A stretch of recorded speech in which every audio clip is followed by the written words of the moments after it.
Good morning, students. MVM College of Commerce, Management and IT, Rajkot. BCom SEM 3 students. Subject Corporate Accounting 1. Lecture number 11. This is the last lecture of method number 5. Unit number 2, redemption of redeemable preference shares. All of you know we were last 10 lecture discuss about the redemption of redeemable preference share, and important method is method number 5. This is the question number 7 in the method number 5. We were discuss about the last 6 question in the university examinations paper. This question also taken from Saurashtra University SY BCom October 2017 paper. This method is very important, so you are very perfectly calculate this method. The weightage of this chapter 20 mark, and in the examinations one question 20 mark from RPS or RPS. એટલે કે તમને બે question આરપીએસના પૂછાય છે, ઓરમાં પણ આ જ chapter હોય છે. બેમાંથી કોઈ પણ એક ક્વેશ્ચન તો 100% મેથડ નંબર 5નો જ હશે, બીજો ક્વેશ્ચન પણ ઓલમોસ્ટ મેથડ નંબર 5નો જ હશે, કદાચ એમાં લિટલ ચેન્જ કરી શકે. આપણે આગળ 6 ક્વેશ્ચનની પ્રેક્ટિસ કરેલી છે. 6 ક્વેશ્ચન પરફેક્ટ કરી જાજો. જેમાં એક ક્વેશ્ચન એવો પણ લીધેલો છે કે જેમાં બોનસ શેરની એન્ટ્રી નથી આવતી. એક ક્વેશ્ચન એવો લીધેલો છે કે જેમાં બોનસ શેરની 2 જ એન્ટ્રી આવે છે. એક ક્વેશ્ચન એવો પણ લીધેલો છે કે જેમાં બોનસ શેરની 4 એન્ટ્રી આવે છે. અને આરપીએસની 11 એન્ટ્રી આપણે કવર કરેલી છે. લાસ્ટ 3 ક્વેશ્ચનમાં બેલેન્સ શીટ પણ આપણે પ્રિપેર કરેલી છે. આ મેથડ નંબર 5ની ક્વેશ્ચનની અંદર લાસ્ટ વેરાયટી કે જેની અંદર કદાચ કોઈ પ્રેફરન્સ શેર હોલ્ડર જે કોલના પૈસા ભરવાના હોય, partly paid up preference શેર્સને redeem નથી કરી શકાતા. આપણે એક વખત આગળ કન્સેપ્ટમાં વાત કરેલી છે. તો partly paid up preference shares હોય તો એને પહેલાં ફૂલી પેડ અપમાં તમારે કન્વર્ટ કરવા પડે અને પછી જ તમે એને રિડીમ કરી શકો. તો આ એક એવો ક્વેશ્ચન છે કે જેમાં પાર્ટલી પેડ અપ અમુક પ્રેફરન્સ શેર્સ છે એ કોલ પે નથી કરતા, તો એટલા પ્રેફરન્સ શેર્સને આપણે રિડીમ નહીં કરી શકીએ, એ બાકી રાખશું. અને બીજી એક વાત એવી પણ આવે છે ઘણી વખત કે પ્રેફરન્સ શેર હોલ્ડરનું એડ્રેસ ટ્રેસ ન થાય. જ્યારે એને પેમેન્ટ આપવાનું હોય ત્યારે કદાચ એનું એડ્રેસ ટ્રેસ ન થાય, તો આવા સંજોગોમાં એના પૈસા પ્રેફરન્સ શેર સસ્પેન્સ એકાઉન્ટમાં રહેશે, જે આપણા માટે લાયબિલિટી છે. અને સામે આપણે બેંકમાં પણ એટલા રૂપીઝ રિઝર્વ રાખવા પડશે, કારણ કે જ્યારે પછી એનું એડ્રેસ ટ્રેસ થાય ત્યારે આપણે એને મની પે કરવાના થતા હોય છે. તો આ બંને પોઈન્ટ આ ક્વેશ્ચનની અંદર આપણે કવર કરી લેશું, જે question Saurashtra university SY BCom October 2017માં પૂછાયેલો છે. ક્વેશ્ચન નંબર 6 જે મેં તમને કરાવ્યો હતો એ પણ ઓક્ટોબર 2017નો હતો, ઓરવાળો ક્વેશ્ચન હતો. બરાબર, તમને એક્ઝામમાં 2 ક્વેશ્ચન પૂછાશે, તમારે બેમાંથી કોઈ પણ એક ક્વેશ્ચનનો આન્સર આપવાનો રહેશે. Question number 2, the balance sheet of Mahavir limited as on 31 March 2017 was as follows. 20 માર્ચનો ક્વેશ્ચન છે. Equity shares of 10 rupees each, fully paid up 2,50,000. 6% RPS 100 rupees each, 80 rupees per share paid up, 1,20,000. તો 1,20,000 divide by કેટલા કરવાના? 80. So you get the number of shares. 1,20,000 divide by 80 કરો એટલે number of shares તમને મળશે 1500, 1500. આ ખાસ યાદ રાખજો. નંબર ઓફ શેર્સ ફાઇન કરવા માટે આપણે ડિવાઈડ બાય પેઇડ અપ વેલ્યુથી કરશું, એટલે આમાં 80 છે તો 80થી ડિવાઈડ થશે. Then general reserve 69,000, capital reserve 6,000, security premium 4,000, current liability 71,000, total 5,20,000. Asset side fixed assets 3,88,000, cash 30,000, current assets 1,02,000, total 5,20,000 both side. Question calculate કરતાં પહેલાં આ એક વખત વિડીયો સ્ટીલ કરી અને ક્વેશ્ચન તમે નોટબુકમાં ડિક્ટેટ કરી લ્યો, કારણ કે જ્યારે હું સમજાવું ત્યારે તમારે ક્વેશ્ચન સામે હશે તો સમજવામાં એટલું ઇઝી રહેશે. અધર ઇન્ફોર્મેશન્સમાં first 4 point, the company on 1/4/2017 decided to redeem 6% RPS at 10% premium after complying with the provisions under Section 80 of the Companies Act 1956. Under section 80નો મતલબ શું થાય છે કે partly paid up preference shares હોય એને પહેલાં ફૂલી પેડ અપમાં કન્વર્ટ કરવા પડે, પછી જ તમે એને રિડીમ કરી શકો. અને અહીંયા 10% પ્રીમિયમથી તમારે રિડીમ કરવાના છે. Second point, the notice was given to the share holders to pay the calls before redemption. તમે પાર્ટલી પેડ અપને નોટિસ મોકલાવશો કે તમારું પેમેન્ટ બાકી છે એ પે કરી દો, જેમાંથી 50 હોલ્ડર્સ 50 હોલ્ડર્સ એવા છે કે જેની પાસે 350 શેર્સ છે, એ fail to pay the call money. એટલે નંબર ઓફ હોલ્ડર્સ 50 છે, પણ એમની પાસે રહેલા શેરનો તમારે ક્વોન્ટિટી જોવાની છે કે એમની પાસે ટોટલ 350 શેર્સ છે. એટલે એનો મતલબ કે 1,500 પ્રેફરન્સ શેર્સ છે, એમાંથી 350 શેર્સ છે એ fail to pay call money. આનો મતલબ 1500માંથી 350 શેર હોલ્ડર શેર કોલના પૈસા ભરતા નથી. આ ખાસ યાદ રાખજો, પહેલી જ વાર આવ્યું છે તો આનું કોલ મની તમને રિસીવ નથી થતું. તો જ્યારે તમે બેંક એકાઉન્ટમાં ડેબિટ સાઇડ લખો છો, ત્યાં આપણે કોલ રિસીવમાં આટલા માઇનસ કરીને લખશું. સેકન્ડ થિંગ, જ્યારે તમે પ્રેફરન્સ શેર રિડીમ કરવા જાઓ છો ત્યારે આટલા પ્રેફરન્સ શેરને રિડીમ કરવાનું નથી, એનું પ્રોવિઝન પણ કરવાનું નથી. ઓકે.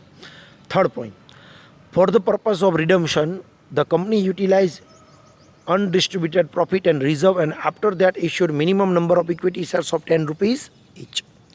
આનો મતલબ કે પહેલાં નવા શેર બહાર પાડતા પહેલાં તમારી પાસે જે રિઝર્વ્સ હોય એ રિઝર્વ્સનો તમારે યુટિલાઇઝ કરી લેવાનો છે, અને યુટિલાઇઝ કર્યા પછી જ તમારે minimum number of equity shares A issue કરવાના છે 10 રૂપીસવાળા. યાદ રાખજો, આમાં ક્વેશ્ચનની અંદર કેપિટલ રિઝર્વ પણ આપેલું છે, પણ કેપિટલ રિઝર્વનો યુટિલાઇઝ CRR માટે થતો નથી. જનરલ રિઝર્વનો યુઝ થાય, પ્રોફિટ એન્ડ લોસ એકાઉન્ટનો યુઝ થાય, શેર પ્રીમિયમ રાઇટ ઓફ કરવા માટે તમે યુઝ કરી શકો છો. બરાબર. તો કેપિટલ રિઝર્વનો આપણે અહીંયા યુટિલાઇઝ કરશું નહીં. Fourth point, at the time of redemption 5 shares holders holding total 160 shares were untraceable. આનો મતલબ આટલા લોકોનું એડ્રેસ ટ્રેસ નથી થયું, 160 શેર હોલ્ડરનું. એટલે જ્યારે તમે પેમેન્ટ આપવા જાઓ ત્યારે સસ્પેન્સમાં પૈસા ટ્રાન્સફર થશે. 160 શેર હોલ્ડરના પૈસા સસ્પેન્સ એકાઉન્ટમાં ટ્રાન્સફર થઈ જશે. Additional information number 5, the directors decided to maintain a minimum cash and bank balance of 75,000 and also agreed to provide necessary amounts of temporary loan to company if required without interest. આનો મતલબ આમાં necessary અમાઉન્ટના issue નથી કરવાના shares, પણ તમારે 75,000 maintain પણ કરવાના છે પૈસા, અને જરૂર લાગે તો તમારે લોન લઈ લેવાની રહેશે, વિધાઉટ ઇન્ટરેસ્ટની લોન લેવાની છે.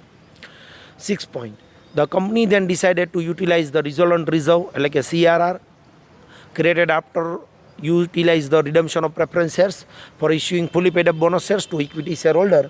આનો મતલબ જેટલું CRR આવશે એટલા CRRના રૂપીસ તમારે બોનસ શેરમાં યુટિલાઇઝ કરવાના છે.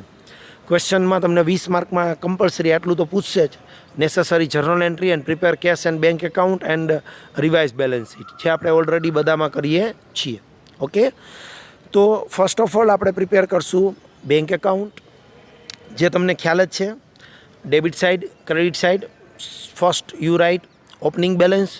ઓપનિંગ બેલેન્સ તમને ક્વેશ્ચનમાં બેલેન્સ શીટમાં ડેબિટ સાઇડ આપેલી જ હોય છે, જે તમારે અહીંયા રાઇટ કરવાની છે. To opening balance 30,000. પછી તમારે લખવાનું છે ક્લોઝિંગ બેલેન્સ, જે તમારે મેન્ટેન કરવાની હોય છે, જે તમને પેરેગ્રાફમાં આપે છે.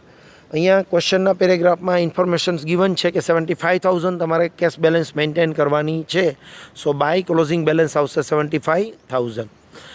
ધેન આફ્ટર આપણે કોઈ ઇન્વેસ્ટમેન્ટ સેલ કરતા હોય તો એ ડેબિટ સાઇડ લખીએ છીએ, પણ આમાં ઇન્વેસ્ટમેન્ટ કે એવું કાંઈ સેલ કરતા નથી, એટલે આપણે એ નહીં લખીએ. તો ડાયરેક્ટ આવશે two RPS capital account. RPS capital એકાઉન્ટમાં ડેબિટ સાઇડ સૌથી પહેલાં તો આપણે કોલ કેટલા ઉપર મંગાવવાનો હતો, તો કે 1,500 પ્રેફરન્સ શેર ઉપર 20 રૂપીસનો કોલ મંગાવવાનો છે, એટલે 30,000 રૂપીસ થાય. બરાબર. જનરલી આપણે દર વખતે એવું કરતા હોઈએ છીએ કે આ ફિગર સીધો આઉટર કોલમમાં મૂકી દેતા હોય છે બેંક એકાઉન્ટમાં, પણ આ ક્વેશ્ચનમાં આપણને એવી ઇન્ફોર્મેશન આપી છે કે 350 શેર હોલ્ડર્સ કોલ પે કરતા નથી. તો આપણે આ ફિગર ઇનર કોલમમાં લખશું. પહેલાં 1,500 × 20 એટલે આપણે 30,000નો કોલ રિસીવ કરવાનો છે, જેમાંથી 350 પ્રેફરન્સ શેર હોલ્ડર 20 રૂપીસનો કોલ પે નથી કરતા, એ માઇનસ કરશું, ડિડક્ટ કરશું. સો માઇનસ 350 × 20 એટલે 7,000નો કોલ આપણે મળતો નથી. તો 7,000નો આપણે કોલ નથી રિસીવ કરતા, એટલે આપણે 30,000માંથી માઇનસ કરીએ તો એકચ્યુઅલમાં આપણે કોલ રિસીવ કર્યો ઓનલી 23,000. બરાબર, ક્લિયર. આની પહેલાં આપણે આ જે 30,000 સીધા આઉટર કોલમમાં લખતા હતા, એની બદલે એને ઇનર કોલમમાં લખ્યું, અને પછી એમાંથી ફિગર માઇનસ કરીને આઉટર કોલમમાં ફિગર લખવાનો થશે. ધેન આફ્ટર આમાં ઇન્વેસ્ટમેન્ટ સેલ નથી કર્યું, એટલે ડાયરેક્ટ આપણે પ્રેફરન્સ શેર હોલ્ડરને જે પે કરવાના છે એનો પોઈન્ટ લખશું. Credit side by preference share holder account, જેમાં તમારે હવે 1,500 પ્રેફરન્સ શેર રિડીમ નથી કરવાના, ખાસ યાદ રાખજો.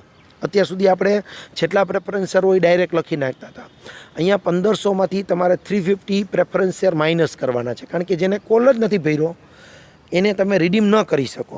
ફાટલી પેડઅપને રિડીમ કરી શકાતા નથી, એટલે 1,500માંથી પહેલાં કેલ્ક્યુલેટરમાં ચેક કરી લો. 1,500 - 350 એટલે 1,150 આન્સર આવશે.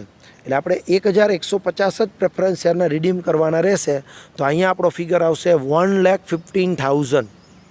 નહીંતર જનરલી આપણે ફિગર આમ લખતા હતા 1,500 × 100 1,50,000, એની બદલે ફિગર આવ્યો 1,15,000, 1,15,000. એમાંથી આપણે પ્રીમિયમ એડ કરશું, તો પ્રીમિયમ પણ આટલા અમાઉન્ટ ઉપર જ ગણાય. તો પ્રીમિયમ થશે 10%, લખે 11,500. 1,15,000ના 10%, 11,500 પ્રીમિયમ એડ કરો તો તમારો આઉટર કોલમનો ફિગર આવશે 1,26,500. આ તમારો આઉટર કોલમનો ફિગર થઈ ગયો. બરાબર, 1,26,500. અને પછી તમે ટોટલ પહેલાં ફાઇન્ડ આઉટ કરવું પડશે કે આપણે કેટલાના નવા શેર ઇસ્યુ કરશું. અત્યાર સુધી આપણે સીધું બેંક એકાઉન્ટ ક્લોઝ કરી દેતા હતા અને ડિફરન્સ કરીને ફિગર ફાઇન્ડ આઉટ કરતા હતા. જ્યારે આ ક્વેશ્ચનમાં એમ લખ્યું છે કે જરૂર રકમના નવા શેર ઇસ્યુ કરો અને પછી પૈસા ઘટે તો લોન લ્યો. તો આપણે પહેલાં એ જોવું પડશે કે કેટલા રૂપિયા પહેલાં પ્રોવિઝનમાં ઘટે છે, એટલે આ કેલ્ક્યુલેશન્સ પહેલાં આવી જશે. પ્રોવિઝન આપણે આ રીતે કરતા હોઈએ છીએ કે પ્રેફરન્સ શેર કેપિટલ છે 1,15,000, એનું પ્રોવિઝન કરવાનું હોય. પ્રીમિયમ 11,500, એની વ્યવસ્થા આપણે પ્રીમિયમની સામે કરવાની હોય, પણ અહીંયા પ્રીમિયમ સફિશિયન્ટ નથી, એટલે આપણે બેનું ભેગું વિચારીએ છીએ. જો પ્રીમિયમની સામે પ્રીમિયમ સોર્ટ આઉટ થઈ જતું હોય તો અહીંયા ભેગું વિચારવાનું નથી. આ ખાસ યાદ રાખજો કે પ્રીમિયમ 11,500 છે, સામે શેર પ્રીમિયમ પણ જો 11,500 કે એનાથી વધારે એમાઉન્ટ હોય તો આપણે ડાયરેક્ટ બારોબાર પ્રીમિયમની વ્યવસ્થા થઈ જાય. તો પ્રોવિઝન ખાલી તમારે 1,15,000નું જ કરવાનું થાય. પણ અહીંયા આપણી પાસે પ્રીમિયમમાં ફૂલ એમાઉન્ટ નથી, એટલે બેનું સાથે કરીને વિચારીએ છીએ. તો આપણે ટોટલ 1,26,500 જે રેડ ફિગર છે એટલાની વ્યવસ્થા કરવાની છે. 1,26,500. આપણી પાસે પ્રોવિઝનમાં બે જ વસ્તુ છે, એક જનરલ રિઝર્વ 69,000 જે તમે બેલેન્સ શીટમાં ચેક કરી શકશો. બીજો ફિગર છે તમારી પાસે શેર પ્રીમિયમ 4,000, એટલે ટોટલ તમારી પાસે 73,000ના જ ફિગર છે. તમારે પ્રોવિઝન ટોટલ વિથ પ્રીમિયમ કરવાનું છે 126,500, જેમાંથી તમારી પાસે 73,000ની એમાઉન્ટ છે. તો એ માઇનસ કરો તો હજી તમારે 53,500 રૂપીઝની એમાઉન્ટ ઘટે છે. આનો મતલબ તમારે એટલા નવા શેર ઇસ્યુ કરવા પડે 53,500ના. બીજી એક વાત, હું એમ બોલતો હતો કે પ્રીમિયમની સામે પ્રીમિયમ રાઇટ ઓફ થાય, તો પ્રીમિયમ અહીંયા આપણે રાઇટ ઓફ કરવાનું છે 11,500. જો સામે તમારી પાસે ઓલ્ડ શેર પ્રીમિયમ 11,500 અથવા એનાથી વધારે હોય તો એ એમાઉન્ટ પ્રીમિયમની અહીંયા લખવાની થશે નહીં. બંને જગ્યાએ તમારે પ્રીમિયમ લખવાનું થશે નહીં. પ્રીમિયમ અહીંયા લઈ લખવાનું, આ ફિગર પણ કાઢી નાખવાનો અને આ 4,000નો ફિગરવાળો છે એ ફિગર પણ અહીં નહીં લખવાનો, અને ખાલી તમારે આ ફિગર લેવાનો અને એની સામે જનરલ રિઝર્વ જોવાનું. તો પછી તમારે એ પ્રમાણે નવા શેર ઇસ્યુ કરવાના થાય જો પ્રીમિયમ સફિશિયન્ટ હોય તો. પણ આ ક્વેશ્ચનમાં પ્રીમિયમ સફિશિયન્ટ નથી એટલે આપણે એ વસ્તુને કન્સિડર કરીએ છીએ. ઓકે, ધેન આફ્ટર આનો મતલબ એવો થયો કે આપણે તમે 53,500ના નવા શેર ઇસ્યુ કરવા પડશે. તો નેક્સ્ટ બેંક એકાઉન્ટમાં આપણે ડેબિટ સાઇડ લખશું to issue of new share 53,500.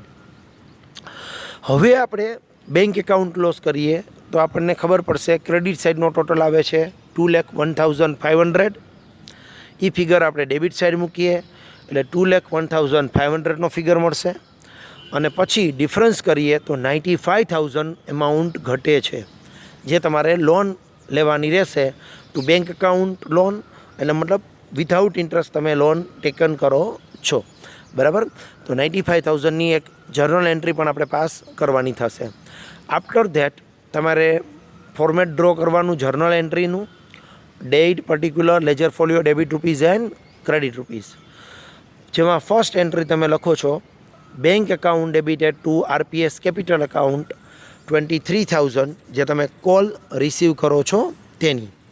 એકચ્યુઅલમાં આપણે કોલ રિસીવ કરવાનો તો 30,000, પણ અહીંયા બધા લોકો કોલનું પેમેન્ટ આપતા નથી, એટલે આપણે 1,500 × 20 માઇનસ 350 × 20, કે 350 શેર હોલ્ડર 20 રૂપીસનો કોલ પે કરતા નથી, માઇનસ કરશું તો 23,000નો જ આપણે કોલ રિસીવ કરવાનો રહેશે. બરાબર. હવે second entry bank account debited to bank loan account. તમારે અહીંયા 95,000 જે આપણે બેંક એકાઉન્ટમાં ફાઇન્ડ આઉટ કર્યો ફિગર, એની લોન લેવાની છે, તો એ લોનની એન્ટ્રી આવશે bank account debit to bank loan account 95,000. જે 95,000 બેંકમાં ઓલરેડી એડ થઈ ગયા છે પૈસા, અને બીજી એન્ટ્રી તમારે લાયબિલિટી સાઇડ બતાવવાની રહેશે. થર્ડ એન્ટ્રી આપણે પ્રેફરન્સ રિડીમ કરવાનું વિચારીએ એ RPS capital account debit 1,15,000, premium 10% એટલે 11,500 ડેબિટ થશે to preference share holder account 1,26,500. એ શું થશે? ક્રેડિટ. બિંગમાં લખવાનું preference shares are redeem at 10% premium. ખાસ યાદ રાખજો, અહીંયા 1,500 પ્રેફરન્સ શેર રિડીમ નથી કરવાના, એમાંથી 350 પ્રેફરન્સ શેર માઇનસ કરશું એટલે આપણે ખાલી 1,150 શેર્સ એટલે કે 1,150 શેર્સ જ રિડીમ કરવાના છે.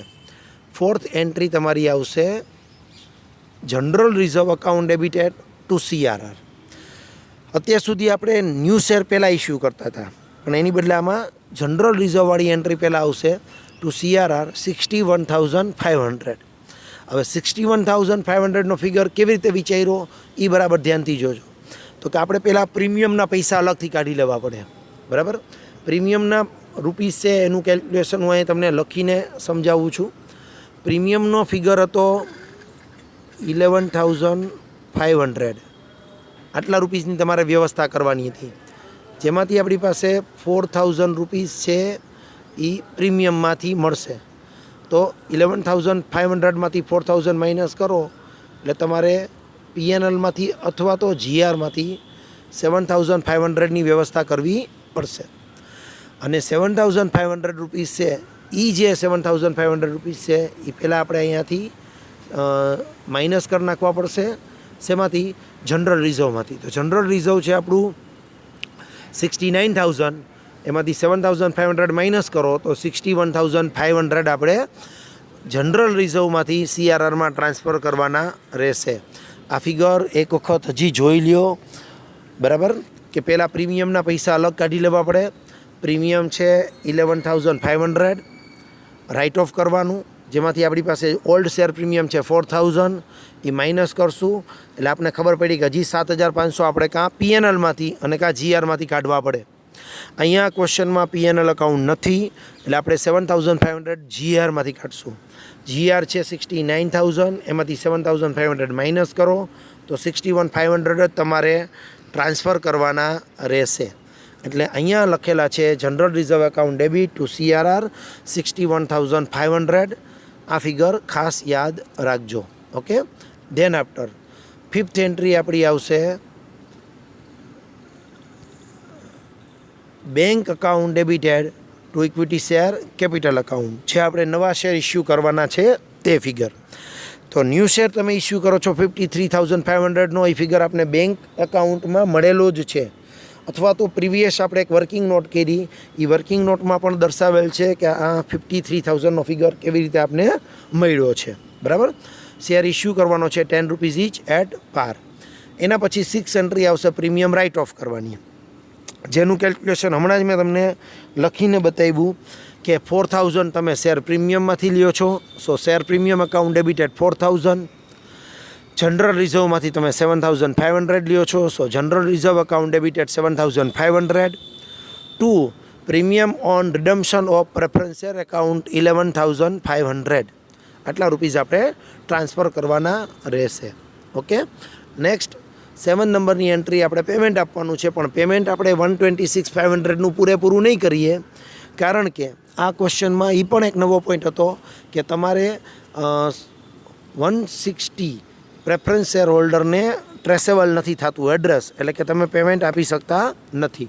તો અહીંયા એન્ટ્રી આ રીતે આવશે: preference share holder account debited 1,26,500 to bank account 1,08,900. એ ફિગર કેવી રીતે મળ્યો તો આપણે જોઈ લઈએ હમણાં. To preference share suspense account 17,600. First તમારે કયો ફિગર લખવાનો છે? સસ્પેન્સ એકાઉન્ટનો ફિગર. સસ્પેન્સ એકાઉન્ટનો ફિગર કેવી રીતે મળ્યો? નીચે જુઓ કેલ્ક્યુલેશનમાં. 160 શેર્સ ટ્રેસેબલ નથી, એને ઇન્ટુ 100 કરો એટલે 16,000નો ફિગર મળશે. 16,000 રૂપીઝ ઉપર 10% પ્રીમિયમ પણ તમારે દેવાનું હોય છે, તો પ્રીમિયમ એનું થાય 1,600. એ એડ કરો એટલે ફિગર મળશે 17,600. એટલે 17,600 રૂપીઝ તમારે સસ્પેન્સ એકાઉન્ટમાં જશે. એટલે પહેલાં સસ્પેન્સ એકાઉન્ટનો ફિગર લખી લેવાનો, પછી 1,26,500માંથી 17,600 માઇનસ કરો એટલે બેંક અકાઉન્ટમાં 1,08,900નો ફિગર મળી જશે. બરાબર, આ વસ્તુ ખાસ યાદ રાખજો. બીજું, આ જે સસ્પેન્સ એકાઉન્ટ છે એની આપણે બે ઇફેક્ટ આપશું. એક એસેટ સાઇડ જશે, એટલા પૈસા બેંકમાં આપણે અલગથી રાખવા પડશે, કારણ કે આપણે બેંક એકાઉન્ટ 75,000નું મિનિમમ મેન્ટેન કર્યું હતું, એ તો થઈ ગયું. એ ઉપરાંત આ 17,600 ટ્રેસેબલ નથી થયા એટલે આપણે ચૂકવવાના બાકી છે, એ આપણે દર્શાવશું. અને લાયબિલિટી સાઇડ પણ આપણે દર્શાવશું, કારણ કે જ્યારે આનું એડ્રેસ ટ્રેસ થશે ત્યારે આપણે આનું પેમેન્ટ કરવું જ પડશે. Okay, then after bonus shares. તો બોનસ શેર્સમાં બીજો કોઈ કેલ્ક્યુલેશનની રિક્વાયરમેન્ટ નથી. જેટલું સીઆરઆર છે એટલાના જ બોનસ શેર આપવાના છે. તો અહીંયા સીઆરઆરમાં છે 61,500, તો તમારે બોનસ શેરમાં જશે 61,500. તો એન્ટ્રી આવશે 8 નંબરની, CRR account debited to bonus to share holder account 61,500 provision for bonus shares. આ રીતે તમારે લખવાનું થશે. બરાબર, અને પછી બોનસ શેરની એન્ટ્રી આપી દો. Bonus share to share holder account debited to equity share capital account 61,500. તમારી અહીંયા જર્નલ એન્ટ્રી કમ્પ્લીટ થઈ જશે.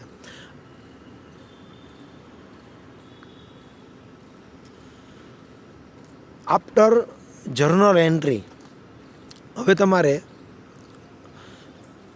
બેલેન્સ શીટ માટેની પ્રિપેરેશન્સ કરવી પડશે. તો ફર્સ્ટ તમને ખ્યાલ જ છે કે બેલેન્સ શીટ આપણે ડ્રો કરી છીએ. અહીંયા ટાઇટલમાં મોના લિમિટેડ નામ છે. તમારે મોના નામ નહીં આવે, તમારી કંપનીનું જે નામ હોય તે નામ આવશે. અહીંયા મેં ડેટ 31 2017 લખેલી છે. તમારે ખાસ જોઈ લેવાનું કે કંપનીનું નામ શું છે અને કઈ ડેટના બેલેન્સ શીટ પ્રિપેર કરવાની છે. બરાબર, તો જે નામ હોય એ લખવાનું અને જે ડેટ હોય એ તમારે લખવાની થશે. તમને બેલેન્સ શીટનો ફોર્મો પરફેક્ટ યાદ જ છે. પણ છતાં એક વખત અહીંયા રિપીટ કરેલું છે, તમે યાદ કરતા જાઓ વન બાય વન. સૌથી પહેલાં શું લખાશે? રોમન 1. રોમન 1માં શું આવે છે યાદ કરો. રોમન 1માં આવશે equity and liabilities. Always first આવશે Roman 1 equity and liabilities. Equity અને લાયબિલિટી લખાઈ જાય એટલે એની નીચે નંબર 1 કરીને લખવાનું. નંબર 1 કરીને શું લખવાનું છે યાદ કરી જુઓ જરાક. ત્યાં લખાશે શેર હોલ્ડર્સ ફંડ. આ ખાસ યાદ રાખજો. શેર હોલ્ડર ફંડ લખાઈ જાય પછી એની અંડરમાં આપણે 2 પોઈન્ટ લખવાના, એ અને બી. તો યાદ કરો એમાં શું લખાશે? શેર કેપિટલ, જેને નંબર આપી દેવાનો નોટ 1. પછી બી. બીમાં શું લખાશે યાદ કરો જોઈએ જરાક. Yes, reserve and surplus. તો સેકન્ડ નંબરની નોટ આપી દેવાની, રિઝર્વ એન્ડ સરપ્લસ. આ 2 લખાઈ જાય પછી નંબર 2 કરીને આવશે. 2 નંબરમાં શું આવશે?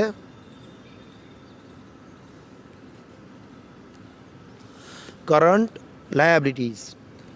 કરંટ લાયબિલિટી લખાઈ જાય પછી એની અંડરમાં શું આવે છે યાદ કરો જોઈએ જરાક.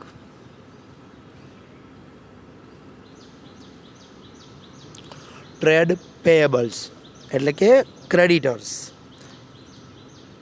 અને ધેન આફ્ટર પછી છેલ્લે ટોટલ, એટલે તમારી લાયબિલિટી સાઈડ આખી કમ્પ્લીટ. તો ફર્સ્ટ જ્યારે તમે સમ કેલ્ક્યુલેટ કરો છો ત્યારે આખું ફોર્મેટ છે એ તમારે સૌથી પહેલાં શું કરવાનું છે? લખી લેવાનું છે. બરાબર. 1 ઇક્વિટી એન્ડ લાયબિલિટીઝ, એમાં 1 કરીને લખવાનું શેર હોલ્ડર્સ ફંડ્સ. પછી એમાં એ કરીને લખવાનું શેર કેપિટલ, નોટ નંબર 1 દર વખતે એમ લખવાનું જ છે. બી કરીને લખવાનું રિઝર્વ એન્ડ સરપ્લસ, 2 કરીને લખવાનું.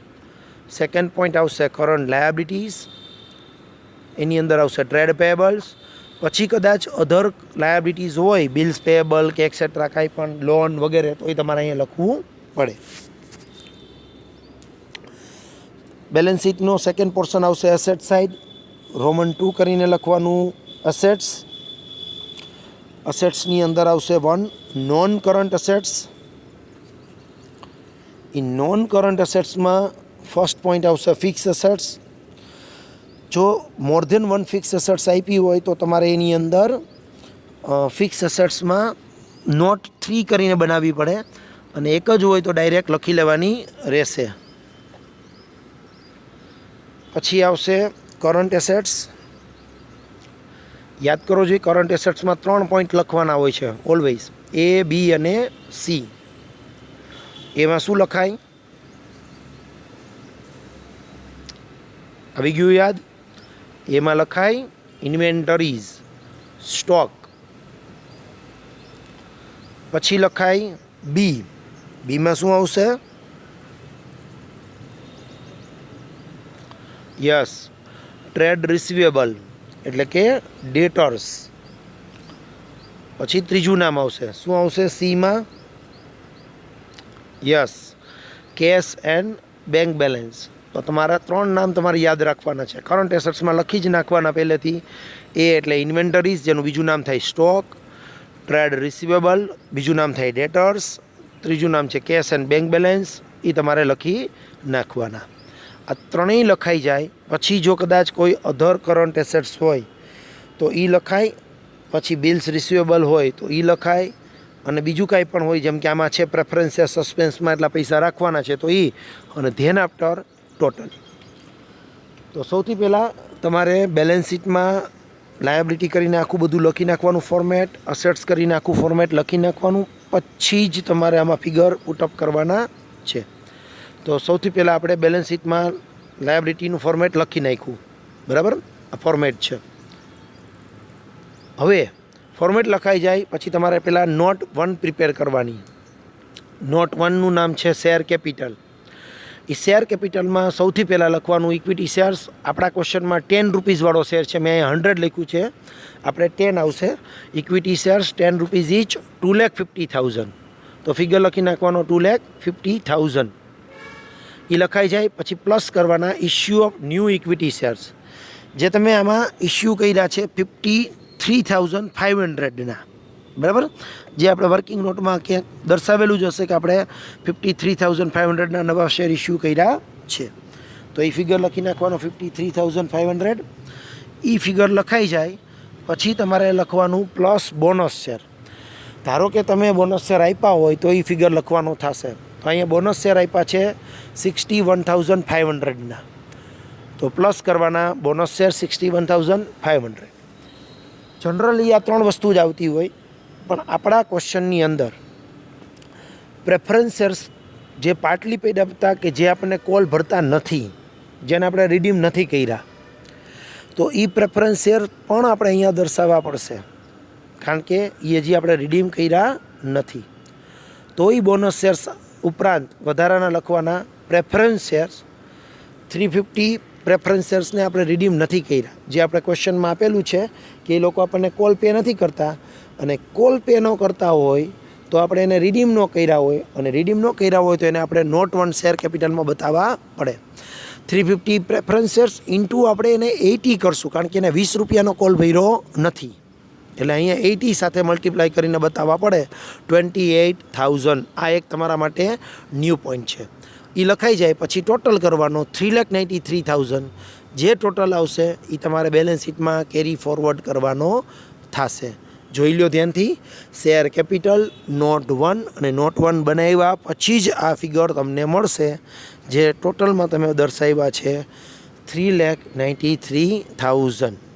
ચાલો, આમાં કોઈને કાંઈ ક્વેશ્ચન હોય તો એક વખત હજી પાછું આ રિપીટ કરીને જોઈ લેજો, કારણ કે આ તમારા માટે ન્યૂ પોઈન્ટ છે. Okay. Second point reserve and surplus. તો એની પણ આપણે પહેલાં વર્કિંગ નોટ બનાવશું. Reserves and surplus note same જ ડ્રો થશે, પર્ટિક્યુલર રૂપીઝ અને રૂપીઝ. પહેલાં વહેલું આવશે જનરલ રિઝર્વ. તો અહીંયા જનરલ રિઝર્વ છે 69,000, અને તમે 69,000ના પૂરેપૂરો યુટિલાઇઝ કરી લ્યો છો, એટલે કે તમારી પાસે જનરલ રિઝર્વ કંઈ વધતું નથી. જો જનરલ રિઝર્વ કાંઈ ન બચતું હોય તો તમારે પૂરેપૂરી એમાઉન્ટ આઉટર કોલમમાં મૂકવાની થાય 0. એટલે મેં દર્શાવ્યું છે, ખાલી ખ્યાલમાં રહીએ કે ભાઈ આપણી પાસે અહીંયા જનરલ રિઝર્વ કાંઈ છે નહીં. Okay, clear. Next point, general reserve પછી capital reserve. One thing is remember students, કે કેપિટલ રિઝર્વ નો યુટિલાઇઝ આપણે CRR માટે કરી શકતા નથી. બોનસ શેર માટે તમે કરી શકો, CRR માટે ન કરી શકો, પણ બોનસ શેર આપવા માટે કેપિટલ રિઝર્વનો યુટિલાઇઝ કરી શકો.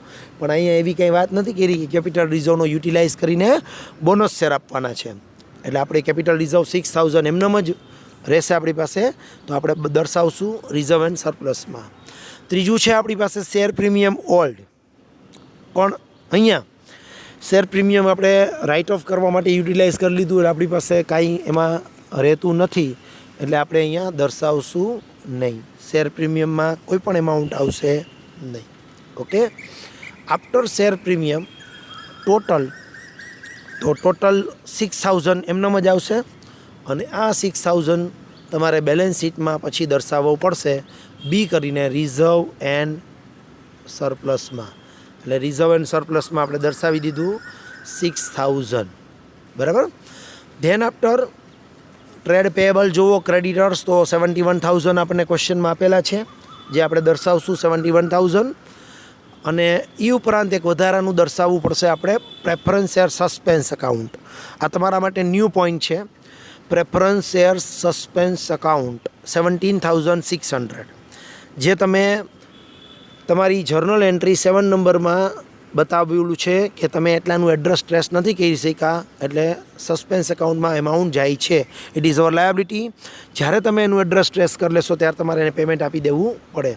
અને છેલ્લે તમારે દર્શાવવું પડશે તમે લોન લીધી છે 95,000ની, 95,000 બેંક લોન અથવા તો ડિરેક્ટર્સ લોન, જે કાંઈ પણ કીધું હોય એ મુજબ તમારે દર્શાવવું પડે. અને ધેન આફ્ટર તમે લાયબિલિટીનો ટોટલ કરો તો 5,82,600 તમને લાયબિલિટીનો ટોટલ મળી જશે. ઓકે, આ તમારી લાયબિલિટી સેક્શન્સ કમ્પ્લીટ થયું. અસેટ સાઇડ જોઈએ તો ફર્સ્ટ આવશે ફિક્સ અસેટ્સ, જે તમને બેલેન્સ શીટમાં આપેલી જ છે. ડાયરેક્ટ તમારે લખવાની છે 3,88,000. એટલે તમે લખી નાખજો 3,88,000 ડાયરેક્ટ તમને આપેલું છે એ તમારે અહીંયા લખવાનું રહેશે. બરાબર.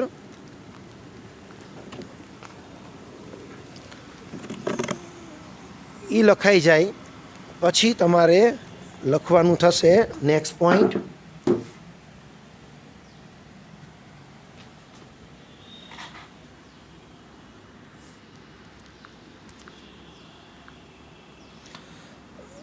નેક્સ્ટ પોઈન્ટ તમારે લખવાનું થશે ફિક્સ એસેટ્સ પછી કરંટ એસેટ્સ. તો કરંટ એસેટ્સમાં આપણી પાસે ઇન્વેન્ટરીઝ પણ નથી, સ્ટોક પણ અહીંયા નથી આપણી પાસે, ડેટર્સ પણ અવેલેબલ નથી. તો આનો મતલબ એવો થયો કે આપણી પાસે ઇન્વેન્ટરીઝ નથી, રિસીવેબલ નથી, એટલે ડાયરેક્ટ સીધું આવશે કેશ એન્ડ બેંક બેલેન્સ, જે આપેલું છે 75,000 રૂપીઝ. એટલે 75,000 આપણે બતાવશું cache and bank balance. Than after other current assets આમાં આપેલી છે. અધર કરંટ એસેટ્સ આપણી પાસે છે 1,02,000, જે એસેટ સાઇડ આપણે આપેલું છે. આપણે અહીંયાથી બતાવશું અધર કરંટ એસેટ્સ 1,02,000. અને એક લાસ્ટમાં આપણે બેંક બેલેન્સ 75,000 મેન્ટેન કરેલી છે, પણ આપણે એક પ્રેફરન્સ શેર સસ્પેન્સ એકાઉન્ટને પેમેન્ટ આપવાનું બાકી છે. તો એ પેમેન્ટ આપણે અહીંયા બતાવવું પડશે. જો મેં રેડ કલરનું સ્ટાર કરીને બતાવ્યું છે કે આટલું પેમેન્ટ તમારી પાસે હજી પડ્યું રહ્યું, કારણ કે ટ્રેસ નથી થયું એડ્રેસ. પ્રેફરન્સ શેર સસ્પેન્સ એકાઉન્ટમાં જે મની તમે લાયબિલિટી સાઇડ દર્શાવી છે, સેમ એ અસેટ સાઇડ પણ તમારે પૈસા રિઝર્વ રાખવા પડશે 17,600ના. અને પછી જ્યારે તમારું એડ્રેસ ટ્રેસ થશે ત્યારે તમારે પે કરવાના રહેશે. ધેન આફ્ટર ટોટલ આવશે 5,82,600. આ તમારું ટોટલ થઈ ગયો. હવે જોઈએ તો લાયબિલિટી સાઇડનો ટોટલ પણ છે 5,82,600, 3,93,000, 6,000, 71,000, 17,600 અને 95,000. કેલ્ક્યુલેટરમાં એક વખત ટોટલ ખાસ ચેક કરી લેજો. 5,82,600 લાયબિલિટી સાઇડનો ટોટલ થયો, અને અસેટ સાઇડનો ટોટલ પણ સેમ 3,88,000, 75,000, 1,02,000, 17,600 અને 5,82,600. બરાબર. બંને સાઈડનો ટોટલ સિમિલર આવે છે, એ ખાસ ચેક કરી લેવાનું. એકવાર જોઈ લ્યો. હજી આ થયો તમારી લાયબિલિટી સાઈડ, જેમાં ખાસ લાસ્ટ 2 પોઈન્ટ. આ વખતે તમે લોન લીધી છે 95,000ની, એ એક દર્શાવવું પડશે, અને બીજું દર્શાવવું પડશે પ્રેફરન્સ શેર સસ્પેન્સ એકાઉન્ટ, જે લાસ્ટ સેકન્ડ છે. બરાબર. એ તમારા માટે ખાસ સસ્પેન્સ એકાઉન્ટ અને બેંક લોન આ ખાસ આવશે. અને અસેટ સાઇડ પણ આ એક લાસ્ટમાં પ્રેફરન્સ શેર સસ્પેન્સ એકાઉન્ટ એ તમારા માટે ન્યૂ છે, જે ખાસ તમારે દર્શાવવું પડશે. Total will be same both the side. બરાબર. Thank you.